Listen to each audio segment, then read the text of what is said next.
Hello everyone, welcome back to my channel JR Mantra. Today I am going to show you how to make geography lesson plan in B.Ed final year.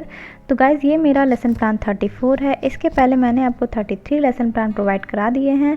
तो guys आज का ये जो lesson plan है ये class 6, 7, 8, 9 में आप पढ़ा सकते हैं। और आज का प्रकरण है वनों का महत्व, जो कि बहुत ही इंपॉर्टेंट टॉपिक है गाइज़, बहुत ही अच्छा टॉपिक है। चलिए स्टार्ट करते हैं हमारा आज का ये टॉपिक। तो गाइज़ यहाँ पर देखिए, सबसे पहले आप पाठ योजना नंबर लिखेंगे, आपका जो भी लेसन प्लान नंबर होगा। इसके बाद आप इस तरीके से स्ट्रक्चर बनाएंगे। इसमें दिनांक, कक्षा, वर्ग, विषय, उप विषय, चक्र और अवधि का आपकी टीचिंग जिस डेट को लगी होगी आप यहाँ पर डेट लिख लेंगे। इसके बाद कक्षा में आप 6, 7, 8, 9 में पढ़ा सकते हैं। अगर आपकी टीचिंग 8th में लगी है तो यहाँ पर आप 8th लिखेंगे, 6 में लगी है तो 6 लिखेंगे। इसके बाद है वर्ग। वर्ग होगा आपका जो भी सेक्शन होगा क्लास का, ए या बी। देन है आपका विषय। विषय में होगा आपका सामाजिक विज्ञान और उप विषय में होगा आपका भूगोल। चक्र में आपका जो भी पीरियड होगा क्लास का, और अवधि में आप यहाँ पर 40 मिनट फिल कर लेंगे। देन आप इस तरीके से यहाँ पे लिखेंगे प्रकरण, और आज का टॉपिक है वनों का महत्व।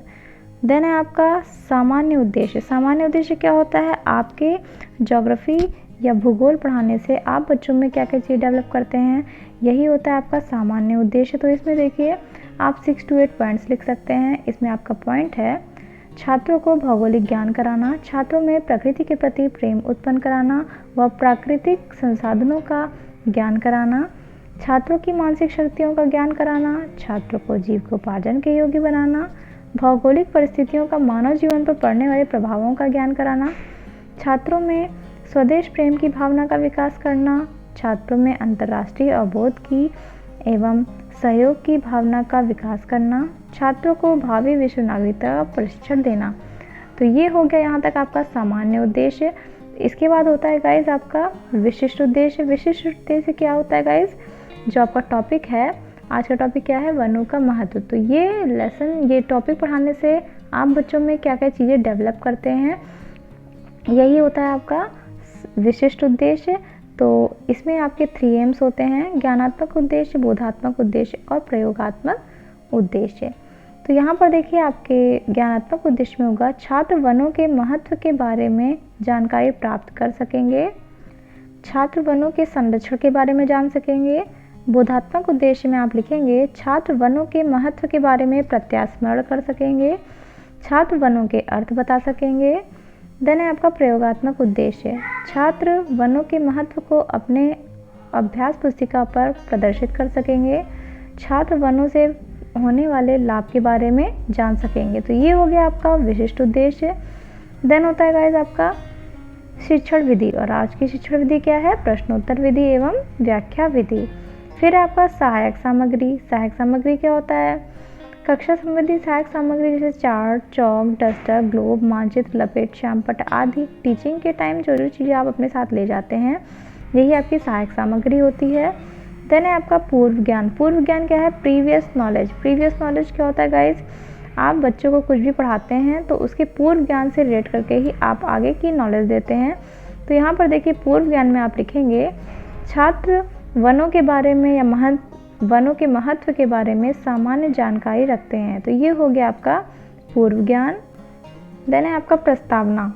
आप बच्चों से कुछ इजी क्वेश्चन पूछते हैं ताकि बच्चे उस इजी क्वेश्चन का आंसर दे पाएँ और आगे आके आपका समस्यात्मक आ सके। यहाँ पर गाइस आपको ध्यान देना है कि सारे क्वेश्चन एक दूसरे से रिलेटेड होने चाहिए। ऐसा नहीं है कि आप पहला क्वेश्चन कुछ पूछ रहे हैं, दूसरा बिल्कुल भी डिफरेंट हो, ऐसा नहीं है। पहला क्वेश्चन जो आप पूछेंगे उसका जो आंसर आएगा उसी आंसर से आपको दूसरा क्वेश्चन बनाना है। तो देखिए आप क्वेश्चन पूछेंगे आपको इस क्लास में अपने आसपास कौन कौन सी वस्तुएं दिखाई दे रही हैं। तो बच्चे आंसर देंगे मेज, कुर्सी, पंखा, बैग, डस्टर आदि। जो भी उनको चीज़ें दिखाई देंगी संभावित आंसर आएगा। फिर आपका क्वेश्चन होगा मेज और कुर्सी किस चीज़ से बनी है। अब आपका आंसर आ जाएगा बच्चों से लकड़ी की। लकड़ी कहाँ से प्राप्त होती है? तो लकड़ी कहाँ से प्राप्त होती है? बच्चे आंसर दे पाएंगे पेड़ से, वनों से, जंगल से, एक्सेट्रा। फिर आपका नेक्स्ट क्वेश्चन होगा वनों से आप क्या समझते हैं। तो यहाँ पर समस्यात्मक आ जाएगा, बच्चे आंसर नहीं दे पाएंगे। तो आप यहाँ पर उद्देश्य कथन कहेंगे बच्चों, आज हम वनों के महत्व के बारे में अध्ययन अध्यापन का कार्य करेंगे। देन है आपका प्रस्तुतिकरण। यहाँ से मेन टॉपिक आपका स्टार्ट होता है। यहाँ से आप प्रेजेंटेशन देते हैं। आप बच्चों के सामने किस तरीके से रखेंगे अपने लेसन प्लान को, किस तरह से आप बच्चों को पढ़ाएंगे, ये होता है आपका प्रस्तुतिकरण। तो देखिए यहाँ पे आपका शिक्षण बिंदु है, विकासात्मक प्रश्न है, फिर श्याम पट सारांश है। शिक्षण बिंदु में आप जो भी टॉपिक पढ़ा रहे होंगे उसका जो पॉइंट पढ़ा रहे होंगे यहाँ पर लिख लेंगे। जैसे कि वनों का अर्थ सबसे पहले मेरा टॉपिक है, या शिक्षण बिंदु है, या शिक्षण पॉइंट है, टीचिंग पॉइंट है। तो यहाँ पर देखिए आपका विकासात्मक प्रश्न में होगा छात्राध्यापिका कथन, छात्र कथन। तो आप बच्चों से क्वेश्चन पूछेंगे ऑक्सीजन हमें कहाँ से प्राप्त होती है, तो बच्चे आंसर देंगे पेड़ पौधे वन वृक्ष आदि से। फिर आपका क्वेश्चन होगा वनों का अर्थ बताइए, तो यहाँ पर समस्यात्मक आ जाएगा। फिर आपका यहाँ पर आगे होगा, यहाँ पर आप छात्राध्यापिका कथन कहेंगे। वन शब्द अंग्रेजी के फॉरेस्ट शब्द का रूपांतरण है, जो कि लैटिन भाषा के फॉरेस्ट शब्द से बना है। इसका अर्थ होता है आउटसाइड। फिर आपका आगे व्याख्या होगा, जब किसी क्षेत्र या स्थान पर बहुत से पेड़ पौधे खुद से उग जाते हैं तो उस क्षेत्र को वन कहते हैं।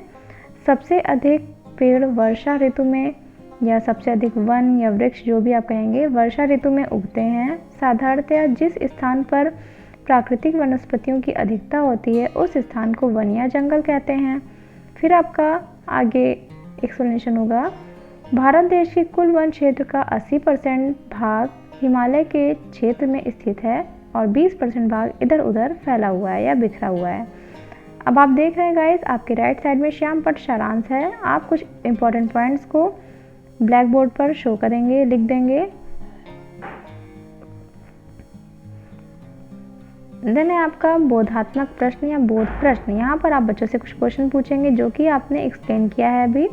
तो आप क्वेश्चन पूछेंगे वन किसे कहते हैं, वन अंग्रेजी भाषा के किस शब्द से मिलकर बना है, जंगल से आप क्या समझते हैं। तो ये हो गया आपका बोध प्रश्न। नेक्स्ट है आपका शिक्षण बिंदु सेकंड। यहाँ पर आप लिखेंगे वनों का महत्व, जो कि हमारा आज का टॉपिक था। तो आज अब आप क्वेश्चन पूछेंगे सबसे अधिक पेड़ कब लगाए जाते हैं या कब उगते हैं। यहाँ पर गाइस लिख लीजिएगा सबसे अधिक पेड़ कब उगते हैं। तो यहाँ पर बच्चे आंसर आएगा वर्षा ऋतु में। फिर आपका क्वेश्चन होगा वनों का महत्व क्या है, फिर यहाँ पर समस्यात्मक आ जाएगा। अब आप यहाँ पर छात्राध्यापिका कथन कहेंगे। वन प्रकृति का संतुलन बनाए रखने के लिए बहुत महत्वपूर्ण होते हैं। वन वातावरण की शुद्धि करते हैं। वनों के कारण मनुष्य और जीवों को ऑक्सीजन प्राप्त होता है। वन पानी का भरपूर संरक्षण करते हैं, जिससे भूमिगत जल की समस्या उत्पन्न नहीं होती। वन वर्षा के समय मिट्टी के कटाव को रोकते हैं। इसलिए हमें समझना होगा कि अगर वृक्ष नहीं होंगे तो हम भी नहीं होंगे। और आप गाइस यहाँ पर फिर से देख रहे हैं श्याम पट सारांश में आप कुछ राइट साइड में कुछ इंपॉर्टेंट पॉइंट्स लिख देंगे जो कि आप ब्लैक बोर्ड पर लिखेंगे।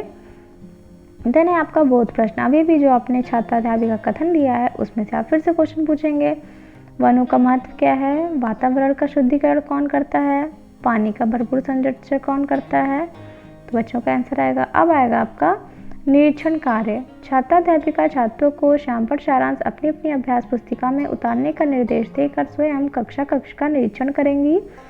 फिर आपका मूल्यांकन के प्रश्न। मूल्यांकन के प्रश्न में अभी तक आपने जितना भी पढ़ाया है उससे रिलेटेड कुछ क्वेश्चन पूछेंगे। जैसे वन का अर्थ बताइए, भारत के कुल वन क्षेत्र का कितना % भाग हिमालय में स्थित है, फॉरेस्ट का शाब्दिक अर्थ क्या है, वनों के दो महत्व बताइए। तो ये हो गया आपका मूल्यांकन के प्रश्न। फिर आपका गृह कार्य, वनों के महत्व पर संक्षिप्त टिप्पणी लिखिए।